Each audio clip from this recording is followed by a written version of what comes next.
getting somebody to get out of that place where they think alcohol is the source of all happiness, success. They need it for everything. They need it to unwind, that it helps them deal with life. You know, we know that alcohol directly attacks our coping mechanisms. So the very thing that you are using to cope is destroying your ability to cope. Because the alcohol is just the outcome, the stress is the creator. And so helping people understand that alcohol is directly in competition, it's directly destroying their ability to deal with stress, I think that's where they start to make this change in their mind. Welcome to the Hard Way podcast with Joe De Sena, founder and CEO of Spartan Races. We're teaching you how to overcome your obstacles in your life the same way we teach our 10 million plus Spartans to overcome obstacles on the course, with insight from the smartest, most accomplished experts from every corner of the world. Get ready to elevate your life today. Joe De Sena here, CEO and founder of Spartan and host of the Hard Way podcast. I got a great one for you today. My buddy Ruari Fairbairns, this lunatic, he's going to tell you a story. We're going to talk about a story that occurred in Iceland when we first met. I get an email from this maniac, and he says, like so many people, hey, I want to meet. And so what did I say? Well, hang on, pause. I'm going to stop you again. The story is slightly different to that. So first of all, we get introduced through friend, and you say, sure, give me a call. So I phone you up, and you say, I think the first word you say to me is, if you can't say it in 6 minutes, it's not worth saying, go. So I'm like, So that was the first words out of your mouth. And then I was like, well, you know, I'm Ruari and I'm helping the world drink less alcohol. And I think the moment you said that, you said, good, you can help my wife drink less alcohol. And the phone went quiet and I was like, what the hell's happening now? And next minute I hear this lady's voice and I'm on the phone to Courtney and she's like, hello? And I'm like, oh, I guess I'm going to tell Joe's wife about the story. So I had a little chat with her and then I get back onto you and you're like, okay, she sounds convinced. So what do you want? And I'm like, well, I'd love to do a podcast with you, Joe. And but I only do them in person, which was an outright lie, a little white lie, a little fib. And you were like, okay, sure. And I said, well, I'm happy to come to Boston. And you said, no, you don't need to. I'm going to be in Iceland in December. Speak to you then. And I think that's the moment when you hung up the phone. And I was like, okay, Iceland, what's the details? I don't know anything about this. So I stuck it into Google. I was trying to figure out what was going on. And I put in Joe De Sena, Iceland, December, and up pops up the Spartan Ultra World Championships. And I'm like, oh my God, I know this guy. This means I'm going to have to enter. So Jen did the second one. That's right. She did the following one in Sweden. But anyway, so it was like, okay, well, we're going to go to Iceland. So we sort of knew we were going to be there. And I started, as I do, trying to find out as much information as I could. So it was like reverse calling up, help desks and being like, oh, is the team going to be there? And what we eventually found out was that the team were going to be staying in this specific hotel. So blagged our way to stay at that hotel. My wife and I, Jen, come into this hotel and we are sitting there wondering, are we going to be around? We're going to meet anyone, blah, blah, blah, blah, blah. And 5 o'clock in the morning, we both get woken up with this dum, dum, dum, dum, dum, dum, right? And I'm like, what the hell's that noise? Jen and I, and both of us had been reading the book and things like that on the way up there. And I was like, oh, it must be the Spartan team, like doing their burpees. Joe has everyone in Spartan doing 300 burpees for breakfast. So we kept listening to the noise. And then next minute, so I think we got down into breakfast a bit there later. And that's when we bumped into you randomly at breakfast. And I was like, hey, Joe, how you doing? Good to meet you, blah, blah, blah. And we were like, yeah, some crazy loon woke us up at 5 o'clock this morning doing hundreds of burpees. And we figured out in that moment that you were in the room above us. That was awesome. And we became great friends ever since because, look, in life, if you're listening to this, if you're watching this, in life, as I was just listening to Ruari have that story unfold, the greatest moments in life are the ones where you just wing it and you go and you just take a shot and life just unfolds because if you plan it and you're in a taxi and it's climate controlled and you're like, it's just blah, it's mayonnaise. Yeah. Right? It's also being in the, I think there's ways you can be available to opportunity. And I think I learned this from my oil broking days. And when somebody says to you, early on, they say to you as a junior, you probably remember, right? They say to you on the floor, well, you just have to hang around. And they're not joking, because you don't know that moment when lightning will strike. You don't know when the head trader of BP is going to walk into that pub and just say, I really need a pint, right? And you happen to be there, and next minute you've got the BP account and you're doing millions of dollars a year. So you just had to hang around. You had to be available to opportunity. And I think that was so ingrained in for me, being an oil broker, that whenever somebody said, oh, I'm going to be here. I'm just back from LA. I did the Rich Roll podcast. And while I was looking at this, I was like, okay, I could either go and in and out, or I could just hang around. And my team were like, look, you haven't booked a hotel for after the podcast. And I was like, I don't know what's going to happen. Like Rich might say, oh, I'm meeting X for dinner. Do you want to come with me? So you've just got to be open to those opportunities. Yeah. I used to wear a set of dog tags for about a decade, and it said something to the effect of, it's when 1,000 hours of training meets a moment of opportunity, right? So you gotta be prepared, and then you gotta be open and hanging around and waiting to pounce. Yeah, and the skill or the everything else, all of that training, that has to be there in the background, and the other thing.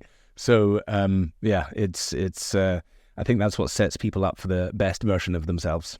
And you and I are completely aligned on this idea of less processed food, less alcohol, more water, more burpees, more sweating, more out of breath. But it's a tough sell. I mean, you've made it your life, and you're selling somebody, this thing that people don't want. They want to drink. They want to eat chips. Well, even more so now. I mean, now in reality, we're selling, come deal with your trauma, fix your relationship, show up better as a dad or a parent, lose weight, get fitter, right? We're actually selling the hardest road of the full lifestyle change. And I love that meme, right? Which has the two doctors' windows. One has got a massive Q on it, and above it says pills and medication, and the other one's just empty and it says lifestyle change. And I think, we have become masters, and we have to become masters at getting people to recognize that the solution is the hard road, right? The lifestyle shift. What is it somebody said recently? I think Chris Williamson said, the magic is in the work that you are avoiding. The magic that you are looking for is in the work that you are avoiding. And I think that's exactly it. So what we've done masterfully is dress up this thing of, hey, alcohol might be showing up a little bit prevalently in your life, and that may be causing a little bit of an impact on you. And maybe that's poor sleep. Maybe that's some fighting in your relationship. Maybe you've had some near misses. Maybe you stepped into your car after a couple and think, oof, that's risky. Or, maybe you've said something stupid to someone. Or maybe you've woken up one day and thought, shit, what happened last night? I can't even remember. I don't remember how I got to bed, right? So underlying this is this feeling of, I feel a little bit out of control of alcohol. And what we've taken is that essence, that feeling, and then created something which really helps people go through that hard road in the easiest way possible. And you'd be like, how do you do that, right? How do you make somebody do the hard road, even though or how do you make the hard road easy? And I think that's similarly to Spartan, right? Because in Spartan, that if you get somebody, for instance, to just sign up or pay for the ticket, right? If you get somebody to commit, if they share it with their friends, if they sign up to, the extra tuition or the training program or the various other resources that you have, the journey gets easier and easier and easier. So you make the outcome, which is sitting at the end line of the Spartan going, I feel amazing. Like, this is incredible. I achieved something massive in my life. You make it easy by using all of these tools and techniques. And I think that's where we've become a master of that, is getting people to fundamentally transform their lives, to go from drinking heavily, on the couch, not exercising, all of these horrible, like really shitty outcomes in their life at that time, to being the best version of themselves, crushing life again, building their business, like out there absolutely dominating things in the easiest way possible. In a sense, if you think about it, that's what I did for you in that conversation with Meet Me in Iceland, right? Like, hey, you wanted to do something, we wanted to do something together, but I gave you the tools, although it seemed wacky and crazy, and you but it guided you towards doing something with the Spartan community. So 100%. how do we pour gasoline on it and scale it? How do we do it? We've had 10 million people do a race somewhere in the world. For me, it's not enough. It pisses me off. I'm struggling every day to get more people. How do we do this at scale? Yeah. How do we get more people? I think it's all about trying to make it appear easier, because at the end of the day, the consumers want the pill. The consumers want the end result and the thing, and they're looking for the shortcut. So where you and I have to keep being masters is making it appear easier, making it appear more comfortable, more easy, more instantaneous for them. I was talking to somebody recently, a very, very big internet marketer out there. I won't name them. And they said, of course, you realize that you are skating a barrier between ethical marketing and unethical marketing. And the unethical marketing is the thing that works the best because it manipulates people into taking action. The end result of that is a life-changing experience. So you have to kind of sit on this wavering barrier of, where do I sit in ethics? At the end of the day, what I want for you is for you to change your bloody relationship with alcohol. And if you do that, I'm not only going to change your life, I'm going to change your family's life, your friend's life. I'm going to make you show up as a better business owner, as a better leader in the world. Like, the knock-on effect is massive. So therefore, I'm going to use these tools to get you over the line, because once you are over the line and you've committed, once you've paid for that Spartan ticket, the end result is a foregone conclusion. Of maybe what we have to do then, you ready? Yeah. Maybe we have to open up a pub in every market, but when people go in, the door locks and they're actually doing burpees and workouts and there's nothing but water. Welcome to the pub. Maybe we have to sell a 1 mile race. I told the team this, by the way. Well, the payment for booze is burpees. Yeah. Well, there's no booze. And maybe we sell pills, but there's nothing in the pill. It's just empty. Yeah. It's just a placebo. It's a placebo. Maybe we sell a 1 mile walk, quote unquote, walk in the park, but when they get there, it's actually a 10-mile Tough Mudder. Yeah. Right? Sorry, this product's no longer available, the 1 mile walk in the park. You're doing the fucking hard thing. So I don't mind lying I lied to people for 10 years when I was starting the business. I would say, hey, come over to my farm in Vermont, and we're having a barbecue. A little bit of a walk. Wake people up at like 5 a.m. Why are we getting up at 5 a.m. for a barbecue? Well, we have to carry the barbecue up the mountain. I had no idea they were the ones being barbecued. Brilliant. Exactly. Right? Yeah. So we're allowed to lie. You're giving me consumer protection. We're allowed to lie to people if it's in their best interest. I think you have to be careful with that, right? But at the end of the day, I think it's not, and this is what I was talking about, ethical, non-ethical marketing. Let's stay on the ethical side for sure. But at the end of the day, getting somebody to go over the line and commit to a Spartan, as an example, is going to have a massive transformation in their life. Just the same as getting somebody to get out of that place where they think alcohol is the source of all happiness, success. They need it for everything. They need it to unwind, that it helps them deal with life. We know that alcohol directly attacks our coping mechanisms, right? So the very thing that you are using to cope is destroying your ability to cope, right? If you look at stress as an example, I interviewed this amazing woman, and I highly recommend you interview her, Dr. Joe De Sena. She's got a book coming out soon. She was the head of addiction and alcohol research at Yale University.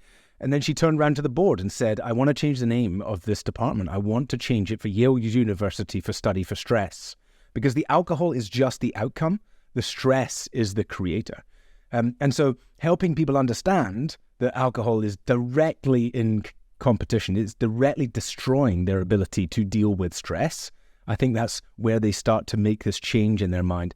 One thing I want to add on to that is this amazing study recently. It shows that not only does alcohol release cortisol, right? So that turns you into fight or flight. And the more fight or flight you are, the less ability to deal with stress you have.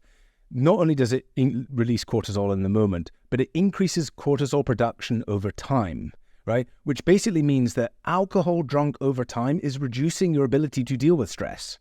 So I speak to business owners, execs, people all the time. They're 40s, 50s, building businesses. I'm like, do you want to be able to handle more stress easier, or do you want to be more debilitated by stress? Which do you want, right? Because if you carry on in the route you are, you're stubbing your toe is going to send you into a stroke. So this is the things that we help people understand.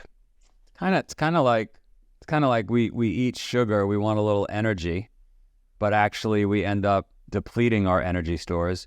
We want alcohol because we want to be able to cope, but actually we end up depleting our ability to deal with, right? Like, so they beget themselves. All drugs beget themselves. Once you start taking it, you have to take it again and again and again.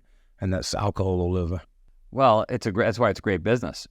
Yeah, it's a great business because people need more and more and more of it, and it has less and less and less of an impact.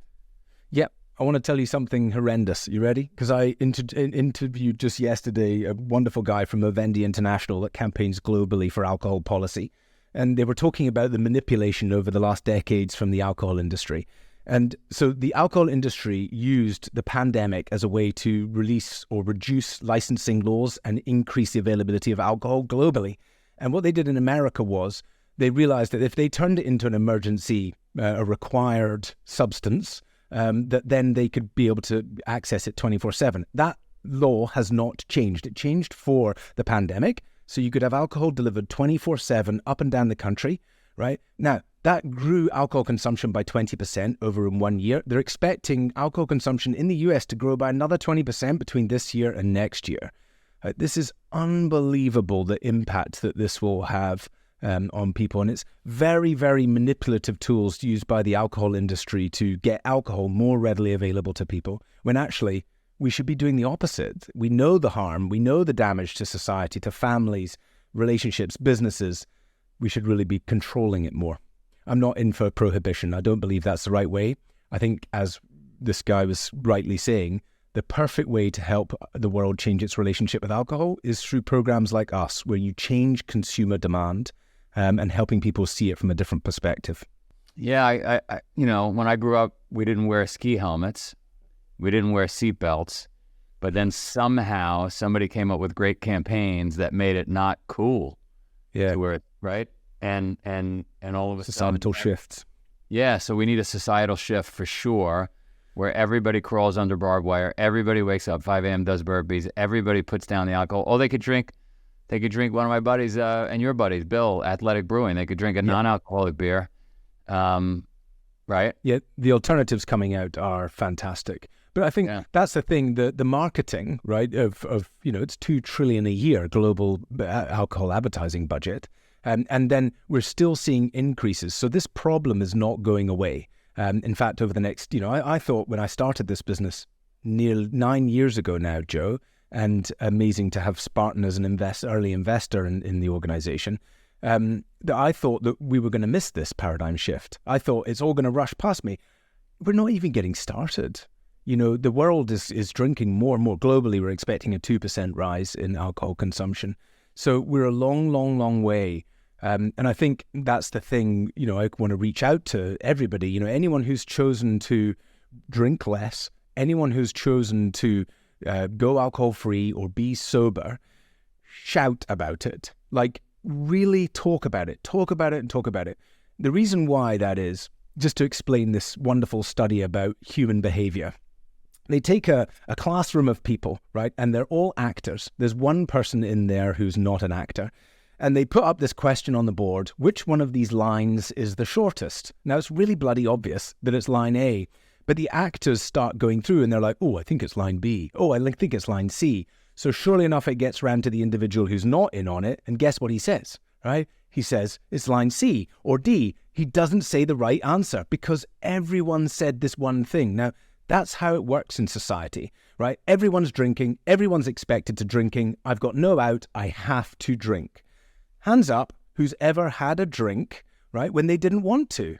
When we did our research in the UK, right, 94% of people said that they'd had a drink when they didn't want to. Now, this is the peer pressure. Now, the only way to break through that peer pressure, if we whip back to that study for a second, if you put one person in that room who just expresses doubt, all they have to say is, I think it's A, but I'm going to go with C, then the person who is not the actor always goes with A. Now, that means that when you're out drinking, right, and it's your choosing not to drink, be proud of it. Be confident in it. Express to other people how amazing you feel and how much better life is and all of those wonderful things, because I guarantee you, you will give an excuse to somebody else who really doesn't want to have a drink in that moment. I love it. I love it. By the way, when we did our study, 100% of the people doing burpees did not want to do burpees. Yeah, exactly. Oh. Hey, how do people find you? So oneyearnobeer.com is the fastest way to have us look up. I'm Ruari Fairbairns on all the usual socials, and we're facebook.com/OYMB. I think the most important thing here is, from all of our 9 years now at this, the biggest change we've realized is that people are not looking for pure abstinence. The vast majority of people are looking to control their drinking. And that change in our organization to support people in that journey through control, well, first of all, that is entirely possible. Millions of people achieve it every single year. But second of all, we can help people years earlier prevent a more serious relationship with alcohol if we teach them the tools to control their drinking. So our entire focus now is about helping people to reduce the amount of drinking. And that means we can help people earlier and prevent more serious harm later on. Well, come up with something cool with Spartan and Tough Mudder and all our races all over the world going into year end here. Come up with something. I'm happy to give away a bunch of entries for those people that commit to be serious and drink water only in the bar. You got to go to the bar and drink water only and tell everybody, I'm only drinking water. Yeah. By the way, the bar owners will probably come hunt us down, you and I. I think they mean more with the margin in alcohol-free drinks is better than it is in alcoholic drinks. So there's a good incentive for the bar owners and things like that to serve more alcohol-free drinks. And that's another great thing we can do, create a more inclusive bar area. There's plenty of people who are pregnant or driving or don't want to drink. So let's just make sure we've got good things like athletic brewing and wonderful products like that available to consumers. Love it. Thanks, buddy. Thanks for having me on, Jeff.